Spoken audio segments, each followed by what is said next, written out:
Hello everyone and welcome to my EDL 852 Module 12 case study.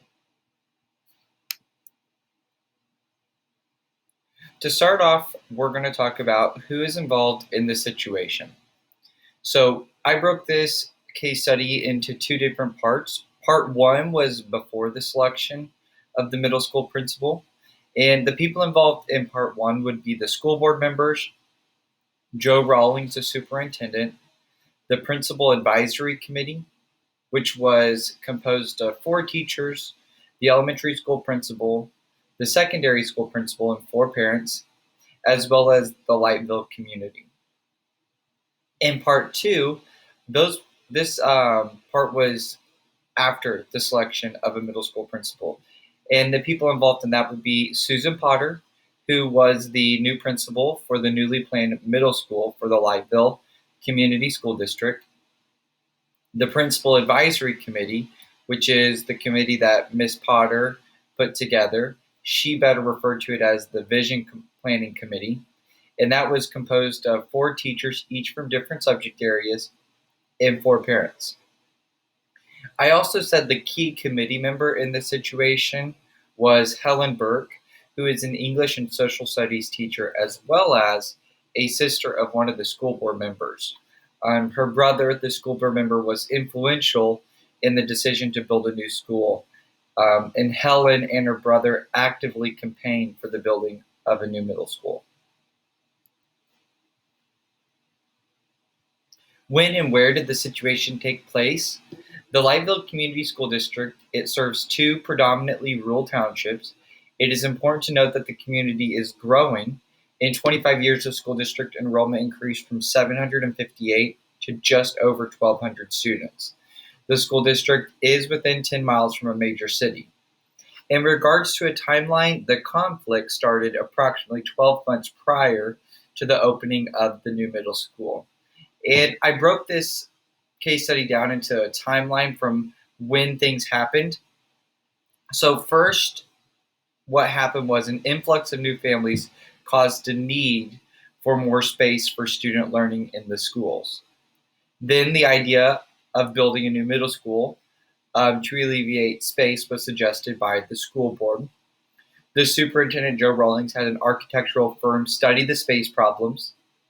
The firm presented 3 options. The first one was to build an addition to the junior-senior high school and move the 6th grade students to the junior-senior high school.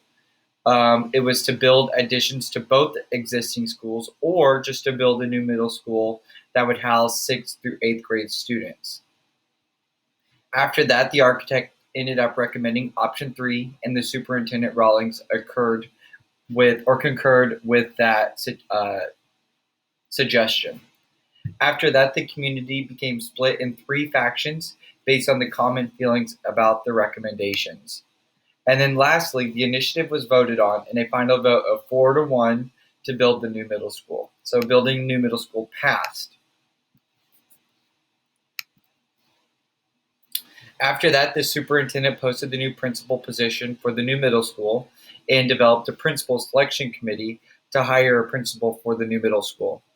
After that, the committee offered the position to Susan Potter, who was reluctant to accept it at first, but was up for the challenge for leading the new middle school. Next, an advisory committee was created to develop a mission statement that would provide parameters for the development of their new middle school.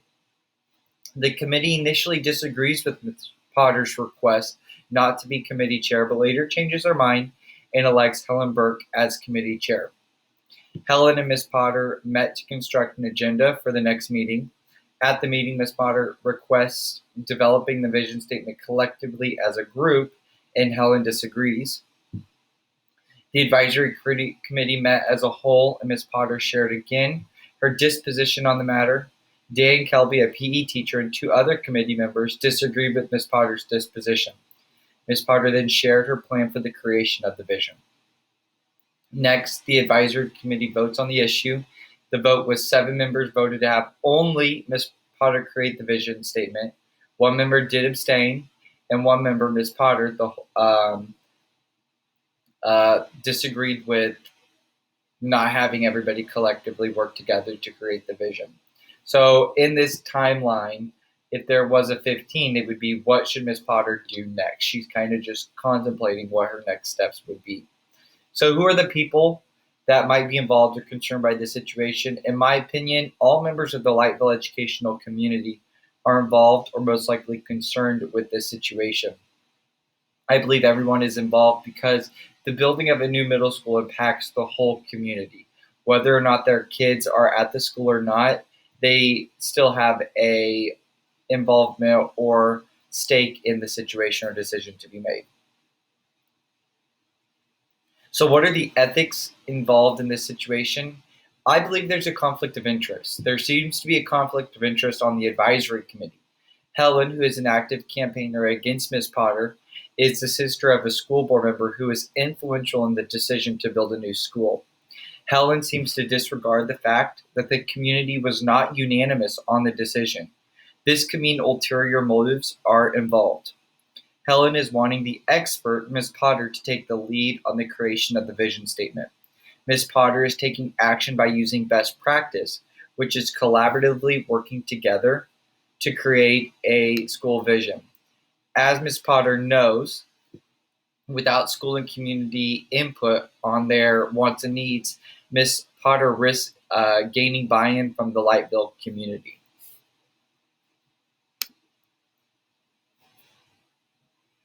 So, to synthesize and summarize what is happening in a single sentence, Ms. Potter understands the role and importance of a school's vision and mission, as well as processes for evaluating and collaboratively developing a mission and vision, but is being challenged by Helen, the advisory committee chair, who is completely opposed to the idea.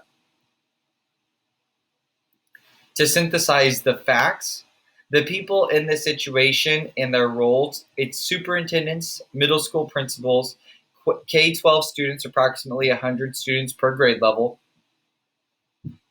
school board members, farmers, new community members, committee members, and architects.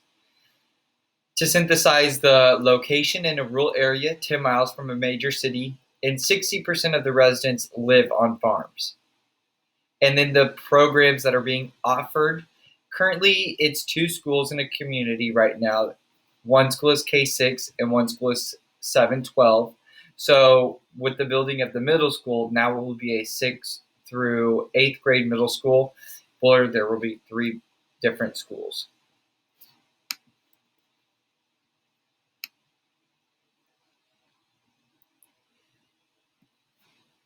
Next, we're going to talk about reviewing and prioritizing the information provided. So could the conflict, the situation, or the decision be damaging to stakeholders or the community? Yes, a school vision executed correctly gives clarity and direction for a school. By not gaining the community's wants and needs, Ms. Potter risks losing buy-in and commitment to the vision. What individuals and groups have an important stake in the outcome?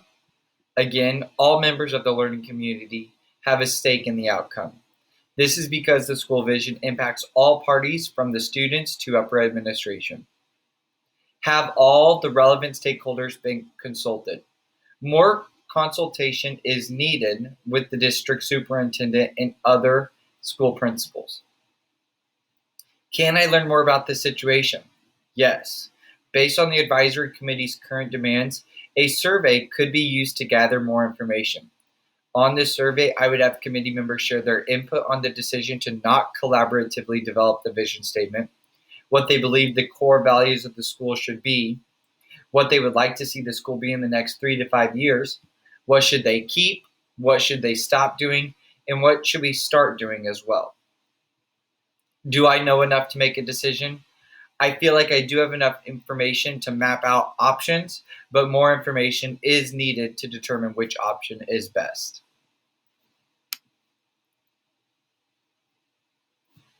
So I narrowed it down between 2 options. Option A being that Susan or Ms. Potter could do nothing and make the vision statement herself. The risk involved with this option may not happen right away, but without community interest, wants, and needs taken into consideration, again, Ms. Potter will risk losing buy-in from the community. Option B Susan could create a subcommittee to the advisory committee that would focus on the collaborative effort of developing a vision statement. The consequences of this option would be not having enough volunteers to create the committee. I also predicted some intermediate strategies that I could potentially use as I'm acting out option A or option B. So Susan could first off contact the superintendent on the pushback from the advisory committee. As an administrator himself, he should understand the need for collaboration and input on a school vision. The consequences could be the superintendent loses confidence in your ability to lead and guide the staff. I also think that Susan could use her resources, again, the school board, superintendent, other district administrators, parents, educators, students, etc., to recruit members for the subcommittee. The consequences of this could be recruiting the wrong people for the committee. I also feel like that Susan could create a survey to send out to the school stakeholders. This survey would tell Susan what the community's core values and beliefs are. This would give her additional direction in the creation of the school mission and vision. The consequences of this would be conflicting opinions, resulting in Susan having to choose sides.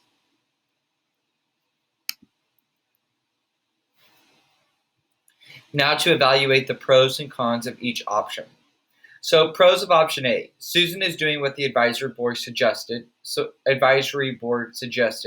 Which means she will most likely maintain order and peace with Helen and the rest of the advisory committee. As mentioned before, the cons of option A: Susan is not practicing best practice by collaboratively working to design a school mission and vision that reflects a core set of values and priorities. The pros of option B: Susan is standing up for what she knows is best for the school community and, most importantly, her students. The cons of option A: Susan could permanently ruin her professional relationship with Helen and the other members of the advisory committee.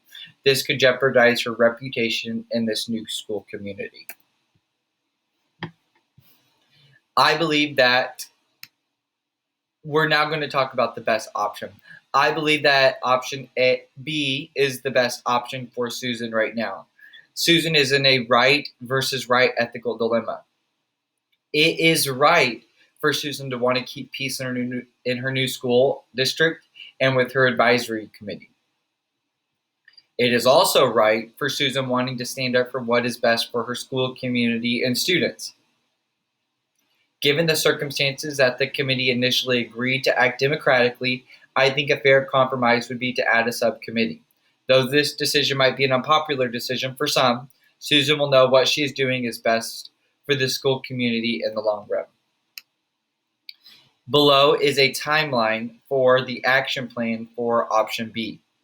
To start off with, I would first let the advisory committee know that because of the best practice, I will be creating a subcommittee to help collaboratively design a school mission and vision that reflects a core set of values and priorities.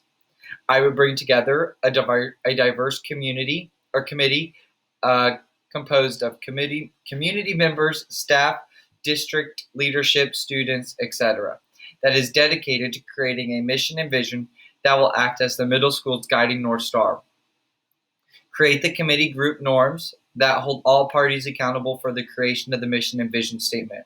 I do believe that if the advisory committee would have established norms, this conflict could potentially not have happened. After bringing together diverse committee, I would then create a survey that will be given to the Lightville community. On this survey, the advisory committee will get a feel for the community's core values and beliefs. After that, the advisory committee would also evaluate an existing mission and vision statement, preferably the elementary and high school if they have one established. This is important because the mission and vision statements of the three schools should have some consistency. The mission and vision should also be attentive to data use, technology, equity, values, diversity, digital citizenship, and community. After that, I would use the data collected from the survey and input from the advisory committee to draft a vision and mission statement. Once finished, share the draft with the advisory committee for input so they still feel a part of the conversation and decision. This act may gain trust and respect from the committee members. Following that, I would develop a comprehensive plan for communicating the mission and vision. The mission and vision is now to be shared with the community. It should be posted and shared with as many platforms as possible. I call step 6 broadcasting the vision. Number 7, I would embed the vision and mission by hiring future staff around the vision and celebrating achievements. I would also create a plan to revisit the school and mission vision in 3 to 5 years.